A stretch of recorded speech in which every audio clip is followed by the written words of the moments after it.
যে সেফটির বিষয়টা আপনি জানেন যে আমাদের এই ইনস্ট্রুমেন্টগুলো এই রাইডগুলো কিন্তু আমাদের বাহির থেকে আমাদের ইম্পোর্ট করে আনতে হয়।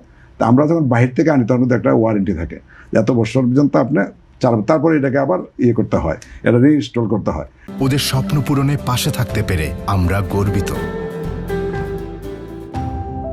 তো যেহেতু এটা একটা সেন্সিটিভ বিষয়, কারণ আপনারা জানেন যে একটা পার্কে অনেকগুলো ইনস্ট্রুমেন্ট থাকে, অনেকগুলো রাইড থাকে। যদি কোনো কারণে একটা ইনসিডেন্ট হয় তাহলে কিন্তু ওই পার্ক একদম শেষ।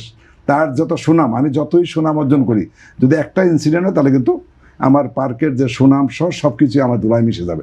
তো সুতরাং সেই দিকটা খেয়াল রেখে আমরাও কিন্তু খুব সিরিয়াস, অর্থাৎ আমাদের যারা মেকানিক্যাল টিম আছে, আমাদের এখানে ইলেকট্রিক্যাল টিম আছে, আমরা প্রত্যেক দিন, বিশেষ করে আমি প্রত্যেক দিন সকালে প্রত্যেকটা রাইড চালু করার আগে আমাদের মেকানিক্যাল লোক, আমাদের ইঞ্জিনিয়ারিং ডিপার্টমেন্ট, আমাদের ইলেকট্রিক্যাল ডিপার্টমেন্ট, আর এগুলো কিন্তু তারা রিচেক করে তারা যখন ক্লিয়ারেন্স দেয় তখনই আমরা রাইডগুলো মানে চালানো শুরু করে দিই, বা আমরা ক্লিয়ারেন্স দিই আমাদের কন্ট্রোল রুম থেকে যে হ্যাঁ এই রাইডগুলো এখনই আছে। আর যদি কোনো রাইড কোনো কারণে 0% বা 1% মনে হয় যে না এখানে প্রবলেম, তাহলে সেটা আমরা সম্পূর্ণ বন্ধ রাখি।